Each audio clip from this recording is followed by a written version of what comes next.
इस बड़े शहर के एक छोटे से कोने में रामू का परिवार रहता है। रामू सुबह 4 बजे उठता है ताकि लोगों को गर्मा गर्म और स्वादिष्ट छोले भटूरे खिला सके। गरीबी ने उसके पैर भले ही जकड़ रखे हों, लेकिन उसकी ईमानदारी के हौसले आसमान छूते हैं। राधा, आज छोलों का मसाला बहुत बढ़िया तैयार हुआ है। खुशबू दूर दूर तक जा रही है। भगवान ने चाहा तो आज दोपहर तक ही सारा माल बिक जाएगा। आज चिंटू के स्कूल की फीस जमा करने की आखिरी तारीख है ना? हाँ जी, आज आखिरी तारीख है। पूरे 3 महीने की फीस बाकी है। प्रिंसिपल साहब ने कहा था कि अगर आज पैसे जमा नहीं हुए तो चिंटू का नाम स्कूल से काट दिया जाएगा। पर मुझे आप पर पूरा भरोसा है, आपकी मेहनत कभी खाली नहीं जाएगी। पिताजी, माँ, आप दोनों चिंता मत करो। मैं इस बार भी क्लास में फर्स्ट आऊंगा और जब मैं पढ़ लिख कर बड़ा अफसर बन जाऊंगा तो बहुत सारे पैसे कमाऊंगा। फिर पिताजी को ये भारी थैला धूप में नहीं खींचना पड़ेगा। मेरा राजा बेटा, तू बस अपनी पढ़ाई पर ध्यान दे। जब तक तेरे बाप के हाथों में दम है, तुझे पैसों की कमी की वजह से रुकना नहीं पड़ेगा। तेरे हिस्से की धूप तेरा बाप अकेले झेल लेगा। रामू अपने ठेले को खींचते हुए चिंटू के स्कूल के गेट पर पहुंचता है। स्कूल की बड़ी सी इमारत है। रामू के पास पैसे कम हैं। वो झिझकते हुए प्रिंसिपल के कैबिन में जाता है। मेहनत की कमाई में बरकत तो होती है, लेकिन कभी कभी वो वक्त पर पूरी नहीं पड़ती। रामू के पास कुल 500 रुपए ही जमा हो पाए थे, जबकि स्कूल की फीस 1500 रुपए थी। रामू आज अपनी लाचारी लेकर स्कूल के बड़े साहब के सामने खड़ा था।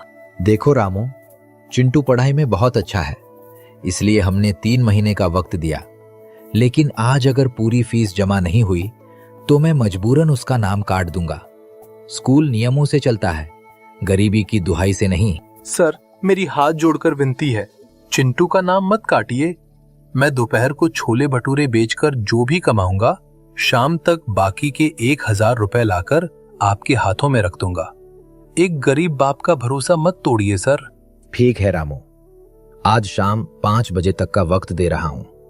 अगर तब तक पैसे नहीं आए तो कल से चिंटू स्कूल नहीं आएगा। रामू दुगनी ताकत से ठेले को धक्का देते हुए सड़क के किनारे एक घने पेड़ की छांव में लगाता है। ठेले पर एक छोटा सा बोर्ड लगा है, रामू के स्वादिष्ट छोले भटूरे। रामू जोर-जोर से आवाज लगाने लगता है। कुछ लोग खाने आते हैं। रामू फुर्ती से सबको परोस देता है, लेकिन रामू के दिल में एक अजीब सी घबराहट थी।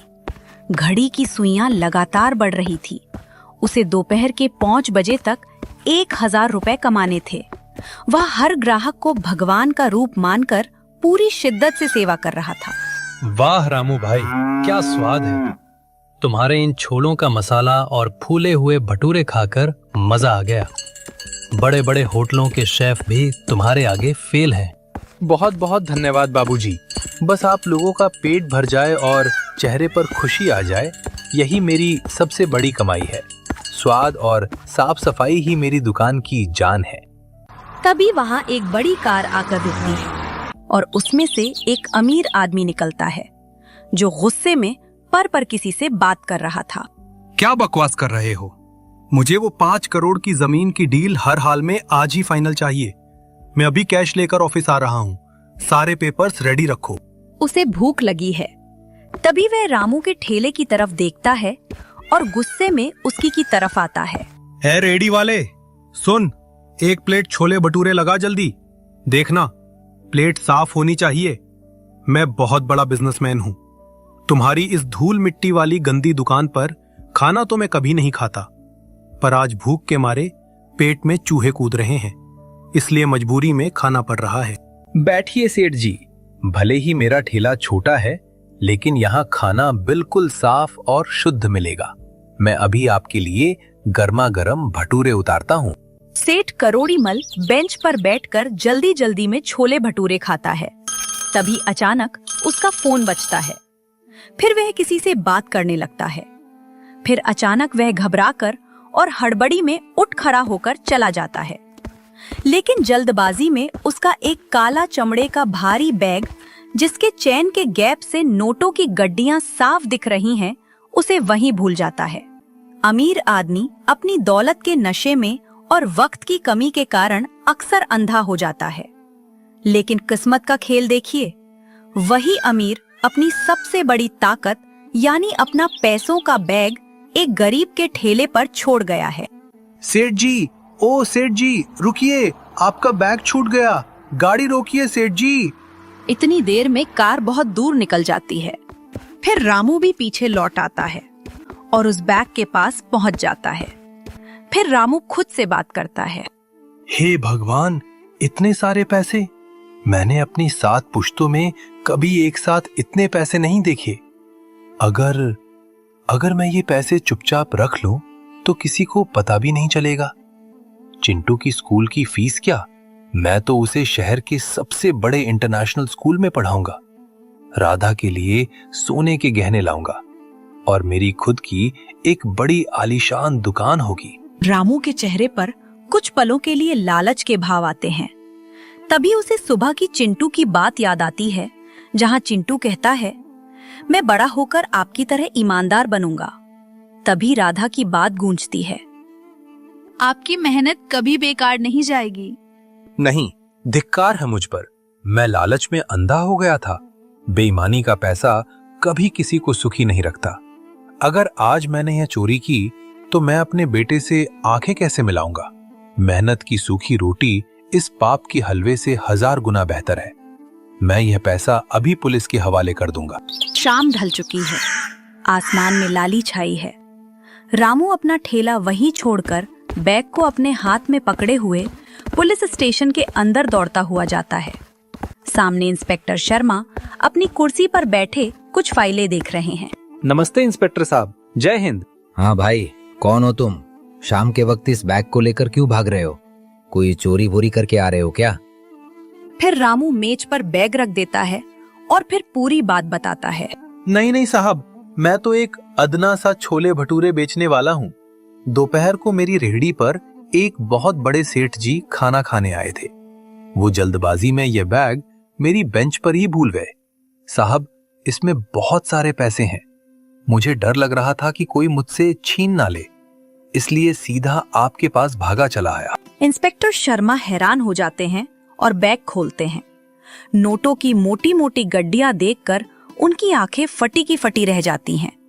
फिर वे एकदम खड़े हो जाते हैं और रामू से कहते हैं, देखकर लग रहा है कि तुम्हें इस वक्त पैसों की सख्त जरूरत है। तुम चाहते तो इसे आसानी से छुपा सकते थे, किसी को कानो कान खबर नहीं होती। फिर यहाँ क्यों लाए? साहब, कपड़े फटे हैं तो क्या हुआ? मेरा जमीर अभी बिका नहीं है।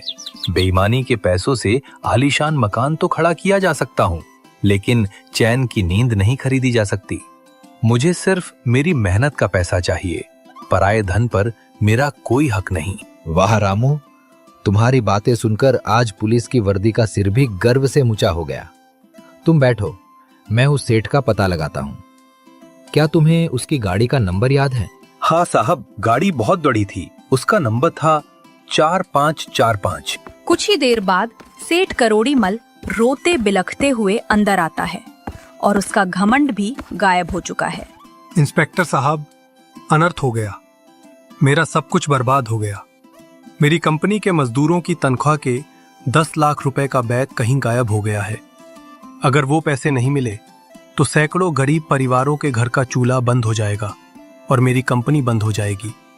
प्लीज मेरी मदद कीजिए। सेठ जी, रोना बंद कीजिए और अपने आंसू पोंछिए। आपका बैग बिल्कुल सुरक्षित है और इसे यहाँ लाने वाले कोई और नहीं बल्कि वही गंदे और छोटे रेहड़ी वाले रामू भाई हैं, जिनकी ईमानदारी को आज दोपहर आप गाली दे रहे थे। सेठ करोड़ीमल टेबल पर अपना काला बैग देखता है। वह चौंक कर रामू को देखता है, जो चुपचाप कोने में हाथ जोड़े खड़ा है।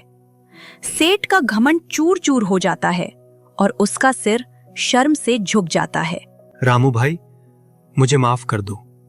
मैं अपनी दौलत के नशे में अंधा हो गया था।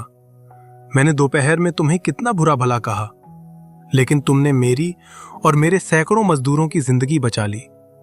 तुम दिल के बहुत अमीर हो भाई। कोई बात नहीं सेठ जी।